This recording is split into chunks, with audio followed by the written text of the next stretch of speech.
السلام عليكم ورحمة الله وبركاته.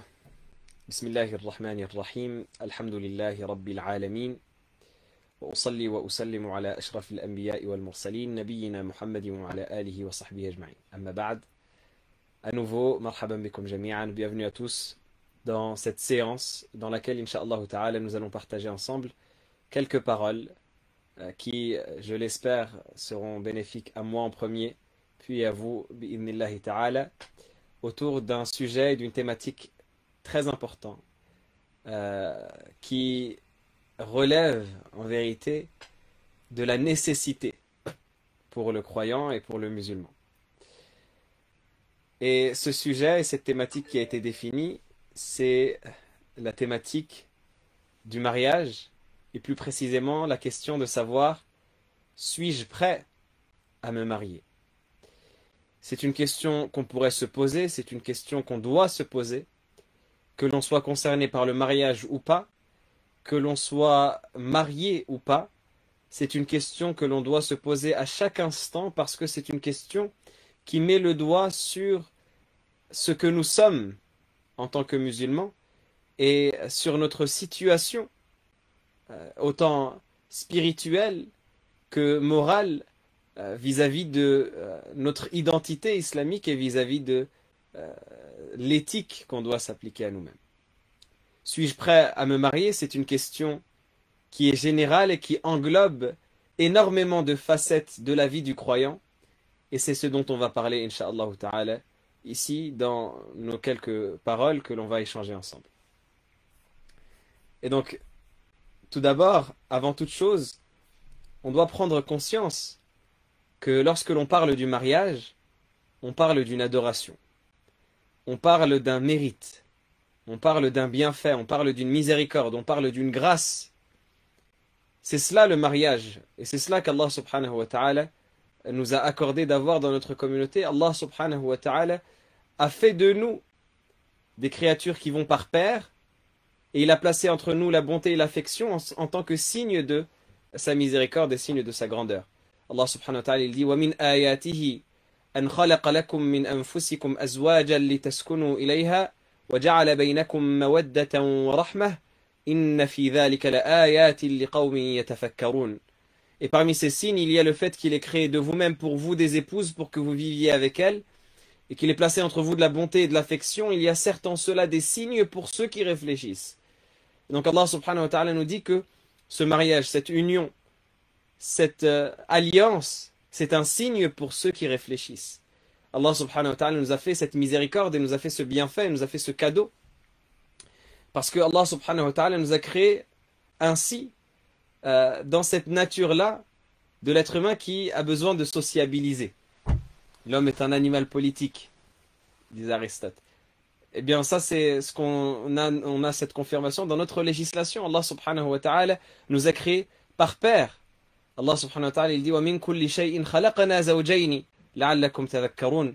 Et de toutes choses nous avons créé des paires afin que vous vous rappeliez. Donc Allah subhanahu wa ta'ala nous a accordé ce bienfait, il nous a accordé cette grâce, mais encore faut-il la mériter. Parce que lorsqu'Allah subhanahu wa ta'ala nous accorde un bienfait, au-delà du fait de profiter de ce bienfait, au-delà du fait de rechercher ce bienfait, il faut se poser la question: est-ce que je mérite ce bienfait ou pas? Et on peut se poser la question: est-ce que je mérite le bienfait de l'union et du mariage ou pas? Est-ce que je mérite de profiter de cette grâce qu'Allah subhanahu wa ta'ala nous a faite à nous en tant que croyants ou pas? Là où d'autres communautés n'ont pas cette chance. Comme Allah subhanahu wa ta'ala parle par exemple des chrétiens qui se sont privés de cela par monachisme. Et un monachisme qu'ils se sont imposés, que nous ne leur avons pas prescrit. Si ce n'est qu'ils ont voulu par cela atteindre l'agrément d'Allah et ils ne l'ont pas respecté comme il se devait. Et donc Allah subhanahu wa ta'ala nous a accordé à nous ce bienfait-là et a fait même de ce mariage, il en a fait la sunna du prophète alayhi salatu wassalam, au point où le prophète sallallahu alayhi wa sallam a dit: فَمَنْ رَغِبَ عَنْ سُنَّتِي فَلَيْسَ مِنِّي.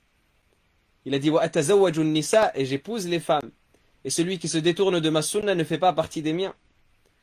Et donc pratiquer ce mariage-là, c'est pratiquer la sunna du prophète sallallahu alayhi wa sallam. Mais on revient toujours à la même question: suis-je méritant est-ce que je mérite ce bienfait-là du mariage? Est-ce que je mérite cette grâce d'Allah subhanahu wa ta'ala? Est-ce que je mérite d'être parmi ceux qui profitent de ce bienfait, ou est-ce que simplement je vais profiter de ce bienfait injustement? Pour tout bienfait, on doit se poser cette question-là. Pour tout bienfait, on doit se questionner, on doit se demander, est-ce que je mérite d'accéder à ce bienfait qu'Allah subhanahu wa ta'ala m'a accordé? Et c'est pour cela que le musulman et le croyant doit constamment remercier Allah, parce que on sait qu'on ne méritera jamais véritablement, parce qu'on est des êtres humains pécheurs et fauteurs et on commet des péchés constamment. On sait qu'on ne sera jamais à la hauteur des bienfaits d'Allah subhanahu wa ta'ala, et c'est pour cela qu'on remercie constamment. Mais ça n'empêche qu'on doit faire notre introspection et se poser la question. Est-ce que je mérite ce bienfait-là? Est-ce que je suis éligible? Est-ce que je suis digne de cette grâce qu'Allah subhanahu wa ta'ala fait à ses serviteurs? Et pour ça, pour répondre à cette question, il faut faire une profonde introspection de la personne en elle-même et de toute sa relation avec Allah subhanahu wa ta'ala et de toute sa religion. Une introspection élaborée de sa propre personne, un compte envers soi-même qu'on doit se faire pour répondre à cette question. Et c'est très important. Parce qu'on va voir qu'en vérité, cette question, elle va au-delà de la simple notion même du mariage. Et elle concerne toute la réforme de l'être humain. Les questions que la personne, elle se pose sur sa propre personne et sur son propre être. Eh bien, ça va au-delà de la notion unique du mariage. Et le mariage, c'est une des manières d'arriver à se remettre en question par rapport à tout cela.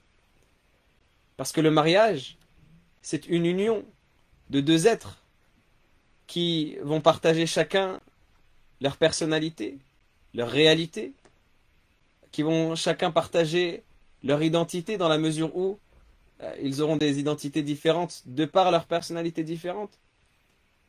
Et également, ils vont partager chacun des pratiques différentes, ils vont avoir chacun des histoires différentes. Et donc cette union de deux personnes différentes pousse à la remise en question, pousse à l'introspection, parce que quand on se retrouve avec une personne dont on sent qu'elle est différente de nous, parce que c'est normal, tout être humain est différent de nous, et chaque être humain est particulier, eh bien, on commence à se poser des questions et on commence à voir des choses qu'on n'a pas forcément eu l'occasion de voir avant cela.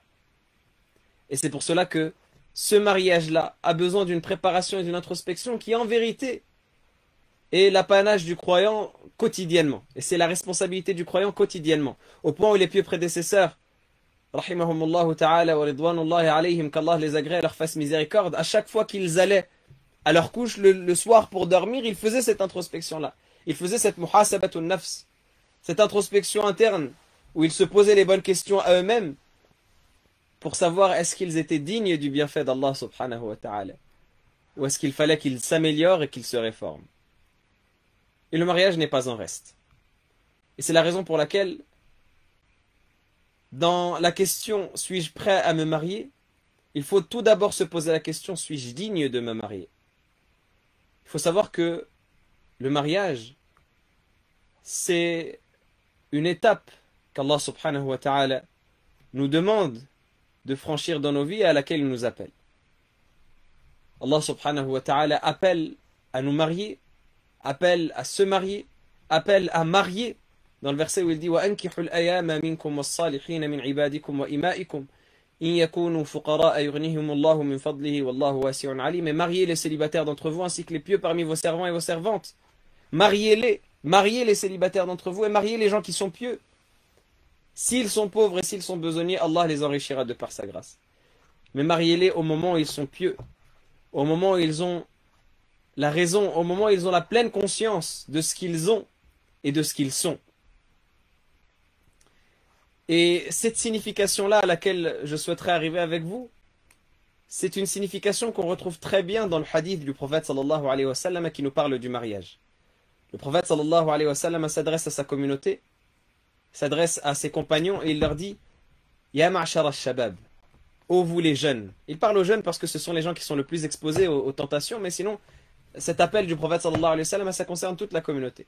« Man istata'a minkum al-ba'ata falyatazawwaj, fa innahu aghaddu lil-basar wa ahsanu lil-farj. » Il dit celui d'entre vous qui en a la capacité, on va revenir à ça, c'est très important, qu'il se marie car ce sera plus à même pour lui de baisser son regard et de préserver sa chasteté. il dit que celui qui en a la capacité parmi vous, qu'il se marie. Le prophète sallallahu alayhi wa sallam, il nous invite à nous marier, mais à condition qu'on en ait la capacité qui est al-ba'a. Et qu'est-ce que ça nous indique ici dans cette parole du prophète alayhi salatu wassalam? Déjà, qu'est-ce que c'est que al-ba'a? Les savants ont divergé à propos de son explication. Certains ont dit c'est la capacité d'avoir des rapports intimes, la capacité physique. D'autres ont dit c'est la capacité d'assumer son épouse financièrement, de payer sa dot, de payer ses besoins, de payer sa nourriture, de payer son logement, etc., etc. Et d'autres ont dit c'est la capacité de manière générale à gérer un foyer, tant au niveau de la raison qu'au niveau des moyens, qu'au niveau de la maturité. Donc celui qui en a la capacité, celui qui se sent capable de fonder ce foyer, qu'il se marie. Et en vérité, on a tendance à citer ce hadith du prophète sallallahu alayhi wa sallam pour montrer l'incitation au mariage. Mais j'aimerais qu'on prenne ce sens-là qu'on donne souvent à ce hadith, qui est un sens correct évidemment, et toutes les significations qu'on a citées précédemment, ce sont des significations correctes. Mais j'aimerais qu'on prenne ce sens-là à contre-pied, si vous pouvez me permettre l'expression, et qu'on l'inverse. Et qu'on comprenne ce hadith dans la condition que le prophète sallallahu alayhi wa sallam a mise. Parce qu'on sait que le prophète sallallahu alayhi wa sallam, la yantiqu anil hawa. Il ne parle pas sous l'effet de la passion. Ce n'est qu'une révélation inspirée. Et donc lorsque le prophète sallallahu alayhi wa sallam s'adresse à sa communauté, il dit Man istata'a minkumul ba'a, celui d'entre vous qui en a la capacité. Qu'est-ce que ça nous indique et qu'est-ce que ça signifie? Ça signifie que le prophète sallallahu alayhi wa sallam ici nous invite à faire une introspection, nous invite à nous poser la question, est-ce que j'en ai la capacité ou pas? Imaginez maintenant que vous êtes dans un avion. Et dans cet avion-là, on vous a distribué des tickets d'embarquement.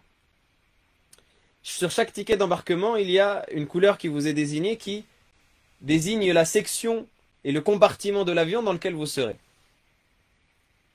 Lorsqu'on dit aux personnes, celui qui a le ticket de couleur rouge, qu'il s'avance à la première classe par exemple, quel va être le réflexe de toutes les personnes qui veulent monter dans l'avion? Quel va être leur réflexe? Quelle va être la première chose qui leur vient à l'esprit? C'est de se poser la question, est-ce que j'ai ce ticket-là dont on parle? Est-ce que j'ai ce ticket-là dont on parle? Est-ce que je réponds à ce critère, n'est-ce pas? Est-ce qu'on pourrait imaginer une personne qui vient de tout au bout de la file, qui lui a un ticket de couleur verte, et qui va venir tout au bout du groupe et qui va essayer de rentrer dans ce privilège-là qu'on accorde que aux personnes qu'on a désignées? Non. Parce que la première question qu'on va se poser, c'est est-ce que je suis éligible? Est-ce que je mérite cette chose-là qui a été mentionnée? Donc gardez cette signification à l'esprit, qui est juste une image évidemment, avec ce hadith du prophète sallallahu alayhi wa sallam. Lorsque le prophète sallallahu alayhi wa sallam il dit Man istata'a minkumul ba'a, celui d'entre vous qui en a la capacité. À quoi est-ce que ça devrait nous faire penser en premier? Ça devrait pas être, notre esprit ne devrait pas être focalisé sur qui il se marie. Il devrait être focalisé sur celui d'entre vous qui en a la capacité. Est-ce que je suis éligible? Est-ce que j'ai ce ticket-là duquel le prophète sallallahu alayhi wa sallam parle de al-ba'a? Est-ce que je peux rentrer dans cette catégorie que le prophète sallallahu alayhi wa sallam a mentionnée? Et au-delà des explications que les savants ont données, qui sont correctes évidemment, sans parler du côté financier autre que cela, là je veux parler de cette introspection qu'on va faire. Donc la première des choses qu'on doit se poser, la première des questions qu'on doit se demander, c'est est-ce que je suis éligible? Est-ce que je fais partie de ceux qui sont concernés? Est-ce que je peux rentrer dans cette catégorie-là qui est mentionnée? Est-ce que je rentre dans les critères qui sont cités? Et ça nécessite une introspection. Ça nécessite de s'interroger soi-même, de se poser la question. Et qui dit introspection, dit jugement. Il faut qu'on amène nos propres personnes devant la lumière du jugement et qu'on se fasse notre propre hisab, notre propre examen de conscience, notre propre jugement, qu'on arrive à noter nos points positifs et nos points négatifs de la manière la plus impartiale possible et de la manière la plus saine possible et la plus juste possible. Et donc ça, c'est la première des choses à laquelle le prophète sallallahu alayhi wa sallam nous invite. À nous questionner, à nous remettre en question, à nous interroger nous-mêmes, à observer nos situations et à bien méditer sur notre attitude et sur notre comportement et à bien voir là où nous avons des pistes de réforme et là où nous avons des choses à encore mieux pratiquer. Donc ça, c'est la première des étapes. Et qui dit introspection, dit remise en question, justement, et dit purification et éducation. Il faut savoir que le mariage, dans le fait que c'est une union, eh bien c'est l'association de deux personnes qui vont se renforcer, qui vont s'entraider, qui vont se soutenir les unes les autres, avec leurs faiblesses et avec leurs qualités, mais qui ne peuvent pas se soutenir les unes les autres si chacune d'elles, de son côté, ne se soutient pas elle-même. Le mariage, c'est à la fois une entraide, mais c'est à la fois une aide de soi également. Et pour pouvoir mériter le mariage, il faut d'abord que l'on soit sûr d'être méritant en nous-mêmes. Parce qu'on ne peut pas attendre de la personne en face qu'elle fasse des miracles par rapport à nous. Et beaucoup de gens tombent dans cette erreur, justement. Et ils pensent que le mariage, ça va être une sorte de magie où il va rentrer avec tous les défauts qu'il a et il va en sortir totalement lavé. Parce qu'il se remet entièrement sur le conjoint ou la conjointe et il pense que totalement, dans tous les aspects de sa vie, il va être exonéré de tous ses défauts à partir du moment où il s'est marié. Et beaucoup même poussent le vice plus loin et font du mariage un cache-misère sur lequel ils vont reposer tous leurs défauts pour les oublier totalement. Ils vont savoir qu'ils ont ces défauts en eux, mais plutôt que les modifier et les corriger, bien ils vont utiliser le mariage pour les justifier et pour remettre toujours la faute sur l'autre. Et c'est ce qui va faire que les mariages ne soient pas heureux et ne soient pas bénis.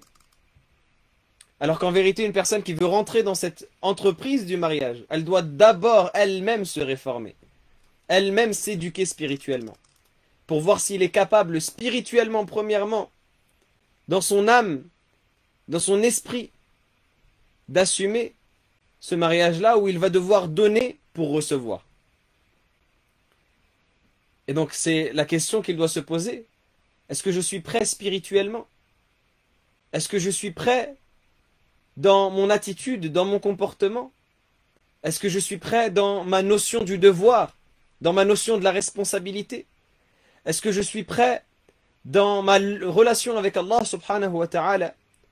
Est-ce que je suis prêt dans mon comportement et dans mon caractère avec autrui, avec les gens de ma famille? Est-ce que j'ai cette préparation-là avant de me marier? Et c'est une première question, une première introspection qu'on doit se faire. Et ça, c'est extrêmement important parce que ça remet les pendules à l'heure par rapport à beaucoup d'espoirs que des gens pourraient se faire, qui sont des espoirs injustifiés. Certes, le mariage, c'est une piste de réforme. On ne le nie pas. Certes, lorsque la personne, elle se marie, elle rentre dans un havre de paix où elle va avoir beaucoup plus de facilité à se réformer et à pratiquer sa religion de manière correcte et à corriger ses défauts. On ne le nie pas. Mais on ne peut pas prétendre guérir lorsque le médecin nous prescrit un traitement si à côté on ne prend pas en considération toutes les choses qui sont autour de ce traitement-là dans notre propre hygiène de vie. Si le médecin nous donne un traitement mais que tout ce que l'on fait dans notre hygiène de vie va à l'opposé de ce traitement-là, qu'est-ce que ça va représenter que ce médicament qu'on va prendre face à toutes ces catastrophes que l'on fait au quotidien dans notre nourriture, dans notre boisson, etc. Mais c'est exactement la même chose dans le mariage. Qu'est-ce que ça va représenter que cette union-là avec une personne qui a ses faiblesses aussi comme moi, comme elle a ses qualités, qui a ses avantages comme elle a ses défauts? Qu'est-ce que ça va représenter face à un océan de défauts que je n'ai même pas réussi à réfréner moi-même et que je n'ai même pas réussi à réformer moi-même? Donc c'est la première des choses à laquelle on doit réfléchir. Est-ce que je suis prêt spirituellement, dans mon comportement et dans mon caractère, à me marier? Est-ce que je suis prêt dans ma relation avec Allah subhanahu wa ta'ala, dans cette adoration, avec celui qui est tout et face à qui nous ne sommes rien?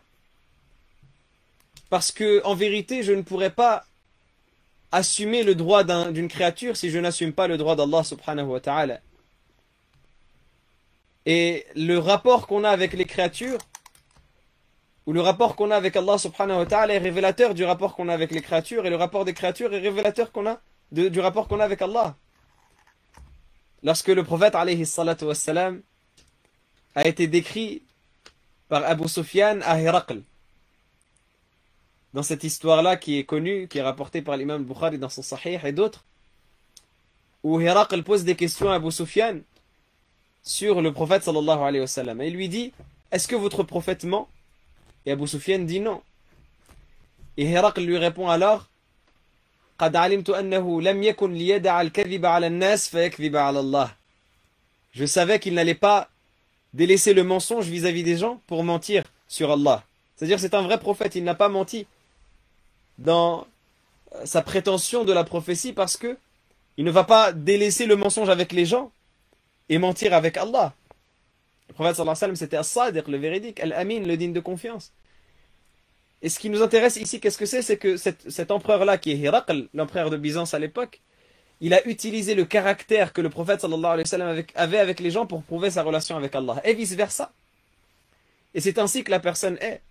Son caractère avec Allah, c'est une indication du caractère avec les gens. Et son caractère avec les gens, c'est une indication du caractère avec Allah. Les deux vont de pair. Donc plus tu te rapprocheras d'Allah subhanahu wa ta'ala, et plus tu te réformeras par rapport à ton union avec la personne avec qui tu veux t'unir. Et plus tu t'éloigneras d'Allah subhanahu wa ta'ala, et plus tu délaisseras la responsabilité vis-à-vis de cette personne-là, parce que tu ne vas pas pouvoir assumer une responsabilité vis-à-vis de quelqu'un si tu n'es pas capable d'assumer ton obligation vis-à-vis d'Allah. Et donc c'est une piste de réforme avant de penser à ce mariage-là, de se poser cette question-là. Quelle est ma relation avec Allah? Quel est mon lien qui me lie à Allah? Quel est mon rapport avec Allah subhanahu wa ta'ala?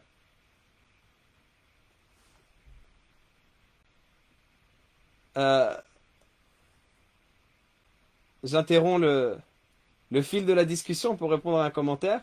Je ne vois pas la logique dans ce discours d'être prêt.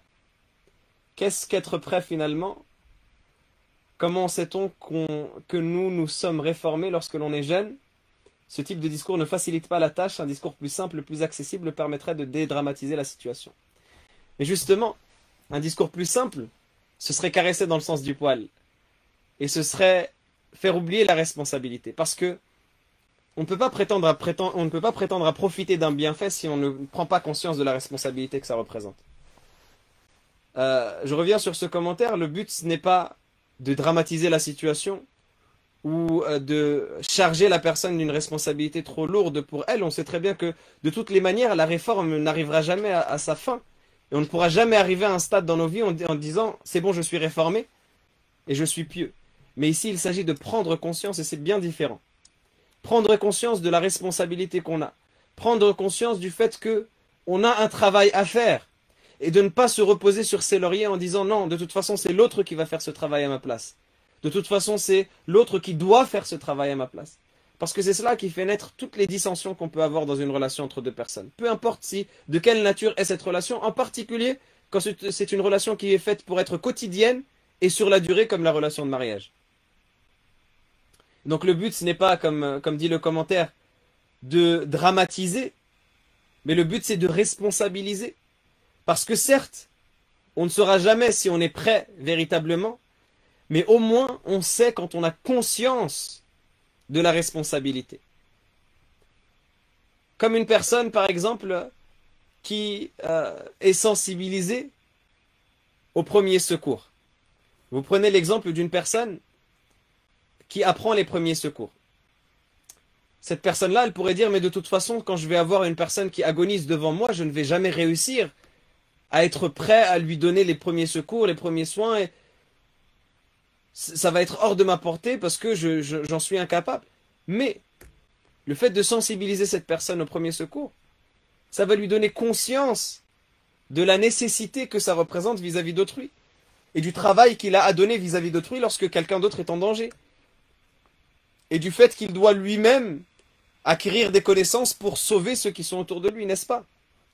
Donc quand bien même, ou une autre personne pourrait dire, moi je ne vais jamais avoir à utiliser ces premiers secours-là parce que ça arrive jamais, je n'ai jamais vu dans ma situation une personne qui était en danger devant moi, donc ça ne va jamais m'arriver.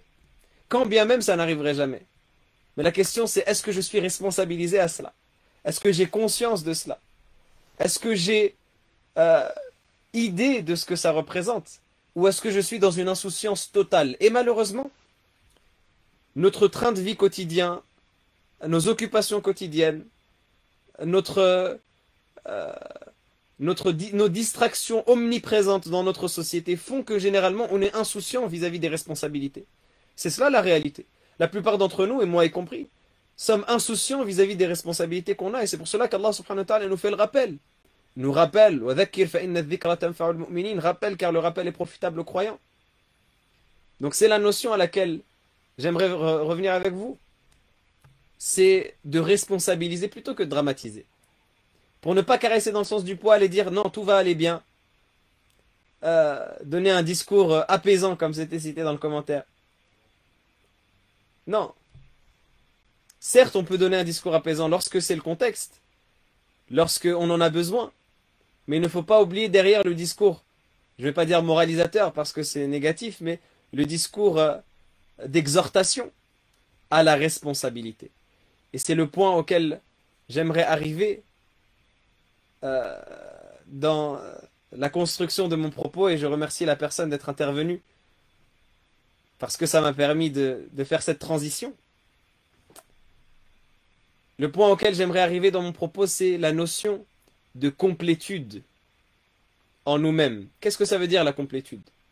C'est-à-dire qu'une fois que j'ai pris conscience du fait qu'il y a nécessité de me réformer spirituellement avant de m'engager dans une entreprise avec quelqu'un, une fois que j'ai pris conscience de la nécessité de me réformer avec Allah subhanahu wa ta'ala avant tout, donc spirituellement ça englobe tout le comportement et le caractère de manière générale, et particulièrement avec Allah subhanahu wa ta'ala, eh bien, une fois que je suis rentré dans cette optique-là, je prends conscience du fait que je ne pourrais être un bon conjoint pour ma conjointe que à partir du moment où je serais une personne qui cherche la complétude en lui-même, qui cherche à être complet, qui cherche à se rapprocher de l'excellence.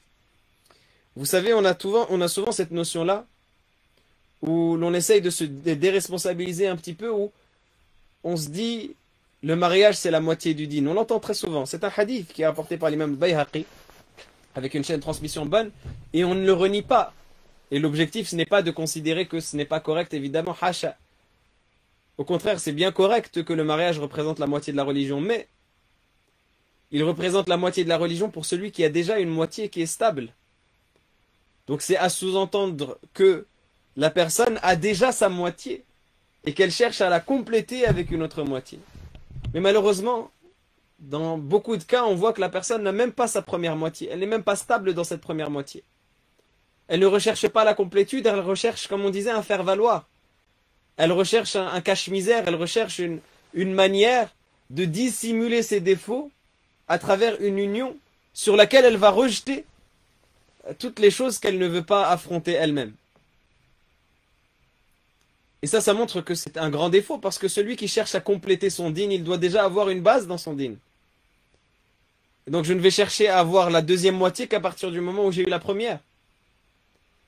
Et je n'ai la première moitié qu'à partir du moment où je suis quelqu'un qui, à défaut d'être complet, parce que c'est peut-être impossible d'atteindre ce stade-là, mais en tout cas, qui recherche la complétude, qui recherche la perfection à travers le modèle de notre prophète sallallahu alayhi wa sallam, à travers cette réforme dont on a parlé, à travers cette prise en considération de la responsabilité qu'on a dans cette union. Ça, c'est la première des choses. Et la deuxième des choses, c'est que je ne pourrais profiter de cette moitié qui m'est promise dans ce hadith, de cette moitié qui va compléter notre dîn, qu'à partir du moment où j'aurais donné moi-même la moitié à cette personne-là. Il faut donner pour recevoir. Il faut investir pour avoir du bénéfice. Et ça, c'est une règle basique et fondamentale que tout le monde connaît, mais que tout le monde oublie, ou du moins beaucoup de gens oublient dans ce genre de relation, en particulier la relation du mariage. On a besoin de planter la graine pour que ça fasse pousser une plante. Pour que la fleur pousse, il faut qu'on ait planté la graine et qu'on l'ait arrosée. Donc il y a besoin de donner pour recevoir, il y a besoin de fournir cette moitié du dîn pour pouvoir recevoir l'autre moitié, n'est-ce pas? Et c'est logique quand on y pense, mais on a tendance à voir le hadith de l'autre angle. De l'angle de ça va compléter mon dîn. Mais pourquoi est-ce que tu ne te dis pas que toi tu vas compléter un dîn? Et qu'à partir du moment où toi tu es censé compléter, eh bien tu es censé être complet. Tu es censé viser la complétude, viser l'excellence, viser la perfection. Et tu es censé viser la réforme. Et donc c'est à partir de là également que on prend conscience de la sagesse que représente le mariage. Ça ne veut pas dire qu'on ne peut se marier qu'une fois qu'on est parfait, non. Mais toujours on est dans cette prise de conscience. On est dans cette optique qui va nous faire améliorer notre vision de la relation. Parce que le danger, c'est quoi? C'est de tomber dans une vision où l'on se dédouane de tout, de toute responsabilité, où l'on n'a plus rien à faire parce que c'est l'autre qui doit nous compléter, parce que c'est l'autre qui doit nous aider, parce que c'est l'autre qui doit être à notre service. La femme dit que c'est son mari qui doit fournir, qui doit subvenir à ses besoins. Donc c'est lui qui doit m'aider, c'est lui qui doit m'apprendre, c'est lui qui doit m'enseigner la religion, c'est lui qui doit m'élever, c'est lui qui doit répondre aux besoins du foyer. Et l'homme est dans cette optique où il dit non, c'est la femme qui doit me compléter, c'est la femme qui doit m'aider, c'est la femme qui doit être au service et au chevet de son foyer, etc. Et de son mari. Et chacun est dans une position d'attente et non pas dans une position de partage. Alors qu'au contraire, si on regarde la chose d'un autre angle, et on voit que certes, le mariage complète notre dîn, mais qu'on complète également un dîn, eh bien on voit cela de l'angle de la responsabilité, on voit cela de l'angle de l'investissement. Et on commence à voir les choses différemment. Et certes, il y a peut-être une notion un peu difficile, mais c'est la rançon de ce bienfait qu'Allah subhanahu wa ta'ala nous donne, c'est le prix à payer. Et on n'a rien sans rien.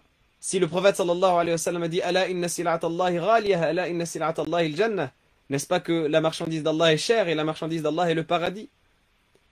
La marchandise d'Allah elle est chère. Et les bienfaits d'Allah subhanahu wa ta'ala également. Non pas parce que ils sont chers à obtenir, vu qu'Allah subhanahu wa ta'ala les donne de par sa grâce. Mais la responsabilité qui nous incombe face à ces bienfaits, elle est chère. La responsabilité de la gratitude, du remerciement et des actes qui vont en conséquence. Et le mariage étant un bienfait, comme on l'a dit au début, bien, les actes qui vont en conséquence sont tout aussi importants. Et on a une responsabilité vis-à-vis de cela. Et donc c'est ce discours qu'il faut adopter. Et cette prise en considération de cette responsabilité, elle fait que le mariage va se nourrir et va être autosuffisant. Parce qu'à partir du moment où chacune des deux parties va vouloir fournir et donner à l'autre pour recevoir, bien il va nourrir cette union-là et va être dans une participation active, plutôt que l'autre modèle qui sont dans une participation passive. Dans le sens où j'attends pour donner, de recevoir. J'attends qu'on me donne pour donner. Et à partir de là, évidemment que la plante va mourir. Imaginez que la plante attend la pluie et la pluie attend les vents, etc., etc. Encore une fois, c'est une image. Mais si chacune de ces créatures qu'Allah subhanahu wa ta'ala a mis dans cet ordre parfait attendait l'autre pour agir, on n'aurait pas eu cet ordre-là. Alors que c'est lorsque la pluie tombe que les plantes poussent. C'est lorsque les vents soufflent que les nuages se rassemblent. C'est lorsqu'il y a action qu'il y a une réaction. C'est lorsqu'il y a investissement qu'il y a profit. C'est lorsqu'il y a don qu'il y a réception. Et donc lorsque l'on complète, on est complété. Mais lorsqu'on attend d'être complété, eh bien on n'est plus complet. Et la personne en face de nous attend la même chose et on rentre dans une incompréhension. Et on rentre dans un manque et une imperfection dans la relation qui se traduit soit par une animosité, par une inimité, parfois un ressenti qu'on a envers la personne qu'on ne comprend même pas, où l'on sent qu'on n'est pas à l'aise, on n'aime pas la personne parce que on n'a pas eu ce qu'on voulait, parce qu'on a été frustré, mais parce qu'on n'a pas donné également. Et chacun reste avec sa frustration et chacun se plie dans son coin. Alors que, en vérité, le modèle du prophète alayhi salatu wassalam est tout autre. Le prophète sallallahu alayhi wa sallam était le modèle parfait dans cette union-là. Le prophète alayhi salatu wassalam donnait avec ses épouses et elles lui rendaient. Elle le lui rendait de la manière la plus parfaite. Et le prophète alayhi salatu wassalam donnait et partageait dans toutes ses relations. Ça ne s'arrête pas, comme on disait tout à l'heure. Il faut partir de ce questionnement-là pour voir toute la personnalité du croyant et toute son identité islamique. Et donc à partir du moment où la personne, elle donne dans n'importe quelle relation, elle reçoit. C'est cela que le prophète sallallahu alayhi wa sallam faisait avec ses compagnons. Il leur donnait et il recevait alayhi salatu wassalam de ses compagnons la fidélité qu'on leur a connue. Mais parce qu'il leur avait donné le meilleur des modèles alayhi salatu wassalam et la meilleure des choses et le meilleur des dons. Et donc c'est ainsi qu'on doit s'inspirer de cela dans cette union-là. Est-ce que je suis prêt à donner pour recevoir? Est-ce que je suis prêt à compléter pour être complété? C'est la question qu'on doit se poser. Et donc ça passe par une responsabilisation, ça passe par, comme je disais, une prise en conscience que je dois être actif dans ma relation, je dois agir. Je dois me préparer à agir dans cette relation fraternelle, dans cette relation conjugale, je dois me préparer à donner, sans en attendre en retour. Et c'est comme cela qu'Allah subhanahu wa ta'ala décrit les croyants d'ailleurs dans le Coran.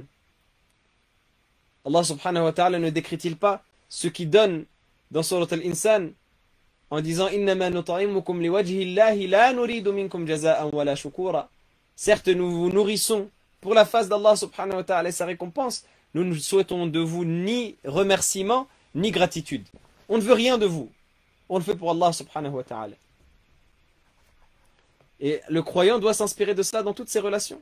Donner sans en attendre parce qu'il attend d'Allah subhanahu wa ta'ala. Et vous savez, ça c'est aussi un des problèmes qu'on a généralement dans les unions, dans les couples et dans les foyers. C'est que non seulement on attend que l'autre agisse, mais également on agit pour que l'autre nous donne.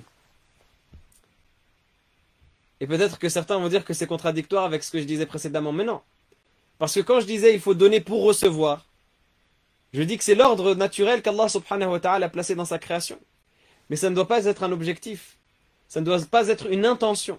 L'intention, ça doit être, premièrement, l'intention première et principale doit être de satisfaire Allah subhanahu wa ta'ala à travers l'obligation que l'on donne à la personne qui est en face de nous. Et même si on ne reçoit pas de cette personne-là, eh bien on va recevoir d'Allah subhanahu wa ta'ala. Et c'est l'essentiel. Et si on reçoit de cette personne-là par la suite, alhamdulillah. Si on ne reçoit pas, alhamdulillah. Mais notre intention première doit être pour Allah subhanahu wa ta'ala. Et non pas d'être dans une stratégie de j'ai fait telle chose tel jour, il faut qu'il me fasse équivalent.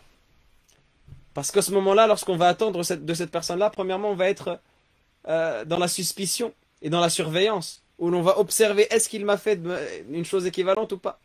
Deuxièmement, on va être dans la déception. Parce que peut-être qu'on aura des attentes et que lui aura une vision. Que la personne en face aura une vision. Et que cette personne-là en face, elle fait du mieux qu'elle peut et nous, on a une attente qui est trop élevée, etc. Et la solution de tous ces problèmes, c'est de faire pour Allah subhanahu wa ta'ala en premier lieu. De faire pour Allah subhanahu wa ta'ala avant toute chose. Et effectivement, évidemment, de garder un juste milieu. Mais le juste milieu, c'est l'équilibre entre ces deux choses-là. C'est l'équilibre entre le fait légitime d'attendre son dû dans la relation, ce qui est une chose légitime et c'est la raison pour laquelle on se marie, mais également de savoir pour qui on fait cela en définitive. Et de savoir que Allah subhanahu wa ta'ala, c'est lui qui détient les cœurs et c'est lui qui ouvre les cœurs. Et c'est à lui qu'on doit se confier en priorité si on voit qu'on a été lésé dans quoi que ce soit. Donc cette responsabilité-là, elle nous pousse également à remettre les choses à Allah subhanahu wa ta'ala et à nous connecter avec lui. Et enfin, et ce sera la clôture de notre propos, incha'Allah ta'ala, avant de discuter avec vous dans les commentaires pour avoir vos retours et profiter, incha'Allah, de vos remarques, pour arriver à toutes ces conclusions qu'on a mentionnées, pour arriver à toutes ces choses qu'on a citées. L'étape nécessaire et obligatoire, c'est l'étape qui constitue le socle fondamental de notre religion, dans toute chose, parce que c'est l'étape qui va nous éclairer dans les ténèbres et qui va répondre à nos questions lorsqu'on a des questions. C'est l'étape du savoir et de la connaissance. Du savoir et de la connaissance, oui, parce que l'union et le mariage, ça s'apprend. Certes, il y a la théorie et la pratique, ça, on ne nie pas la chose. Mais on ne doit pas nier également qu'Allah subhanahu wa ta'ala nous a enseigné à travers son livre la connaissance de toutes choses. Et que comme pour tout, avant de se lancer dans une entreprise, ou dans une association, ou dans un projet, eh bien on se renseigne un minimum. Eh bien c'est la même chose ici par rapport au mariage. Est-ce que je suis prêt à me marier? Est-ce que j'ai les connaissances nécessaires pour me marier? Est-ce que je connais les règles du mariage? Est-ce que je connais les règles du divorce pour pouvoir prévoir le mal et nous en prémunir également, pour pouvoir se prémunir du mal? Les gens pensent que quand on apprend les règles du divorce, c'est parce qu'on pense qu'on va divorcer. Non, ça c'est une vision négative de la chose, au contraire. Quand on apprend à se prémunir d'une maladie, on ne souhaite pas tomber malade. Mais on souhaite justement apprendre la maladie et apprendre comment fonctionne la maladie et comment s'attrape la maladie pour pouvoir s'en protéger. Et donc apprendre les règles du mariage, les piliers du mariage, les conditions, les principes, les actes recommandés, les actes détestables, les actes interdits dans le mariage. Et apprendre tout ce qui est relatif au divorce, afin de ne pas commettre une chose qui va nous faire tomber dans un interdit. Combien de personnes me contactent, m'envoient des messages à moi ou à d'autres, en disant j'ai divorcé ma femme 10 fois dans la même assise, est-ce qu'elle m'est toujours licite ou pas? J'ai divorcé ma femme 3 fois, à 3 reprises différentes et je suis toujours avec elle et on a eu des enfants. Ils ne savent pas que dans ces situations-là, ils vivent dans des situations dans lesquelles leur propre épouse, elle leur est illicite parce qu'ils ne se sont pas préparés, parce qu'ils n'étaient pas prêts à se marier. Et le savoir également, ça passe aussi par le savoir spirituel qui va nous amener à toutes ces choses qu'on a dit en début, qui va nous amener à savoir est-ce qu'on est prêt spirituellement à nous marier ou pas, là où est notre réforme, là où on doit se réformer. À savoir si on est capable d'assumer cette ba'a, au sens physique comme au sens spirituel. À savoir si on est digne de cette responsabilité-là. Et à savoir si on peut répondre à cette obligation et on pourra répondre à ce dépôt qu'Allah subhanahu wa ta'ala nous a confié et duquel il nous demandera des comptes le jour de la résurrection. Le jour de la résurrection, lorsque nous serons ramenés à Allah subhanahu wa ta'ala et qu'il nous posera des questions par rapport à tout cela. Et donc vous voyez que la question « Suis-je prêt à me marier ?» c'est effectivement un travail de toute une vie. C'est effectivement une obligation et une nécessité. Mais c'est aussi une question qui va nous amener à beaucoup plus que la simple notion du mariage, qui va nous amener à réformer notre croyance et à améliorer notre croyance et à comprendre la stabilité qu'Allah subhanahu wa ta'ala a placée dans sa société, a placée dans la société de ses créatures, a placée dans toute la création qu'il a faite, ce qu'on appelle la sunna d'Allah subhanahu wa ta'ala, à revenir vers le livre d'Allah azza wa jal en juge et vers la sunna du prophète sallallahu alayhi wa sallam et à prendre cela comme loi dans nos litiges et comme règle dans les bons comme les mauvais moments, à nous baser sur la tradition du prophète alayhi salatu wassalam et sur l'ordre de la société que le prophète sallallahu alayhi wa sallam a établi et non pas les sociétés qu'on essaye de nous vendre aujourd'hui dans le monde occidental en faisant passer ces sociétés-là comme des solutions alors qu'en vérité ce ne sont que des égarements.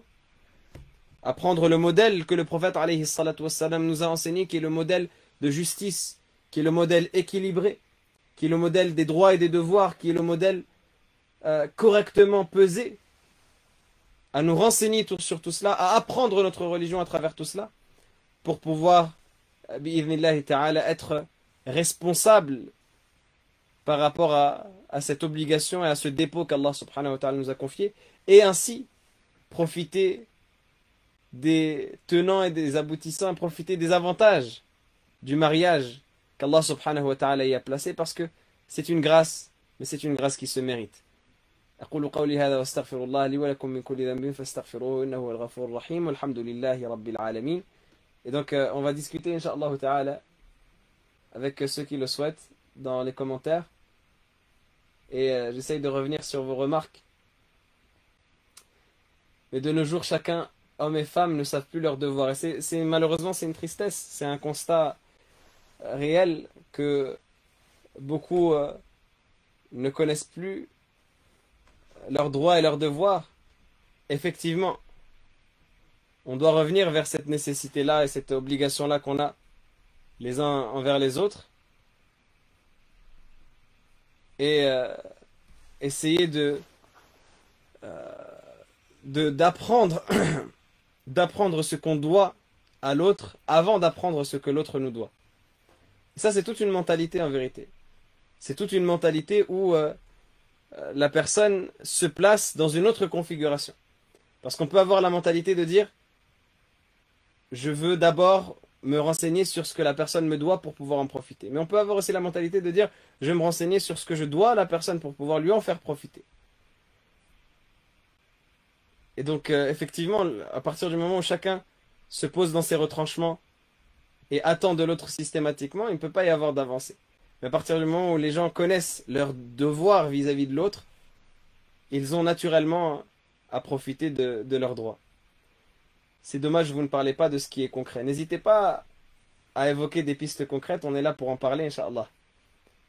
Pour que ça englobe tout le monde et que ça concerne tout le monde, évidemment qu'on va parler de la théorie. Mais si vous voulez parler du concret, n'hésitez pas. Salam alaikum, comment bien être sûr du choix de sa femme, sachant qu'on ne peut pas la fréquenter avant? Quelle solution pour mieux connaître sa future épouse avant le mariage? Il n'y a pas d'obligation entre le fait de la fréquenter et le fait de ne pas la fréquenter. C'est-à-dire que notre éthique islamique, c'est de ne pas fréquenter avant le mariage. Mais il n'y a aucun rapport entre le fait que, étant donné qu'on ne la fréquente pas, ben on ne va pas la connaître. Parce qu'on peut fréquenter une personne dans l'illicite et avoir une image faussée et tronquée de cette personne-là et ne découvrir la réalité de cette personne qu'à partir du moment où on a une union concrète avec cette personne-là. Et c'est ce qui arrive dans énormément de cas. C'est ce qui arrive dans énormément de cas. Que les gens pensent connaître une personne qu'ils ont fréquentée pendant X années et une fois qu'il y a une obligation qui les relie, eh bien là ils voient un autre visage. Donc c'est ce que je dis, il n'y a pas de lien entre le fait de fréquenter la personne et la connaître. Et de manière générale, vous allez me dire, oui, mais alors le mariage c'est la même chose. Oui, mais justement, on se marie, on fait les causes pour connaître la personne concrètement et pour réussir à se donner une vision de l'objectif de la personne et de la maturité de la personne, et c'est ça le plus important. Et ensuite, la connaissance de la personnalité de la personne, ça viendra par la suite, comme ça vient dans n'importe quelle relation.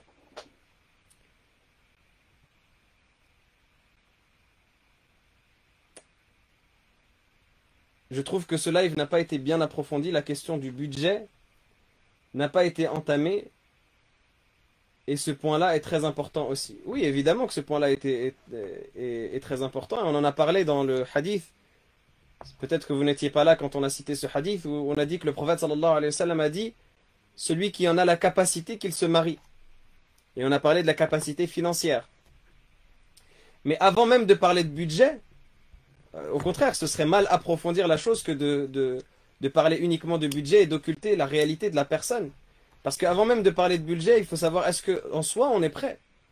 Parce que le budget ça vient et ça part. L'argent ça vient et ça part. Mais la personnalité elle reste la même et l'identité elle reste la même et le comportement il reste le même si la personne ne fait pas les efforts pour le réformer évidemment. Donc effectivement le budget c'est une nécessité, on en a parlé, le hadith en parle et le prophète sallallahu alayhi wa sallam en parle aux jeunes. Mais la réforme spirituelle et l'introspection c'est encore plus nécessaire que cela. Et c'est justement à partir du moment où on va faire notre réforme et notre introspection et qu'on va savoir que le mariage c'est une responsabilité qu'on va commencer à réfléchir naturellement à la question du budget. Alors que la personne qui n'est pas mature, qui n'a pas de maturité, qui n'a pas de notion de responsabilité et qui se lance dans un mariage, même si elle est riche, bah, elle va dépenser son argent à droite et à gauche. Et combien on en a vu? Combien de personnes j'ai eu à titre personnel et d'autres que moi ont eu à traiter comme cas où l'on voit des personnes qui ont de l'argent mais qui dépensent leur argent à droite et à gauche. Ils ont le budget pour assumer leur mariage mais ils le dépensent à droite et à gauche. Pourquoi? Parce qu'il n'a pas la maturité qui va avec. Parce qu'il n'a pas la notion qui va avec. Alors qu'on voit des personnes qui sont pauvres mais qui ont tellement la notion de la responsabilité du mariage qui ont tellement l'importance et la sacralité de l'union et du mariage qu'ils font en sorte de faire les efforts maximum pour pouvoir assumer leur foyer, même avec leurs faibles moyens. Quelles sont les différentes causes licites qu'on peut faire SVP si on ne connaît pas, si on ne connaît personne dans notre entourage? Ben, vous êtes sur une page qui se charge de ça. Vous êtes sur une page qui se charge de ça. Donc ça peut être une cause. Sinon, voir avec votre entourage et voir avec pardon, la mosquée la mosquée de votre quartier. Mais en tout cas, vous êtes sur une page qui peut être une solution à cela. Quel conseil donneriez-vous pour les jeunes qui veulent se marier mais qui craignent de ne pas être assez matures ou responsables? Je pense que déjà le fait de craindre de ne pas être assez mature ou assez responsable, c'est déjà en soi une maturité. Donc c'est déjà assez positif que la personne ait cette réflexion-là et cette lucidité vis-à-vis d'elle-même. Et ensuite, à partir de là, le fait que la personne réfléchisse à cela et puisse se faire une introspection, ça ne doit pas la brider, la priver de faire cette obligation qui est le mariage. Parce que ça reste une obligation, ça reste quelque chose une chose à laquelle le prophète sallallahu alayhi wa sallam nous a invités, mais cette crainte de maturité, elle doit être justifiée. Ça veut dire que si la personne craint une chose réelle, par exemple, elle sait qu'elle n'a pas de stabilité pour le moment, elle sait que, par exemple, elle ne va pas réussir à construire un foyer sur le moment, mais elle peut retarder par le fait que elle pense que dans l'instant, elle ne va pas avoir la capacité d'assumer sa responsabilité. Mais si c'est juste une crainte comme ça où elle se dit est-ce que je suis assez mature ou pas, il ne faut pas que ça la bloque. Il faut qu'elle ait conscience de cela, il faut qu'elle ait conscience qu'il faut qu'elle soit mature et qu'elle passe justement de la passivité du questionnement à l'activité de la réforme.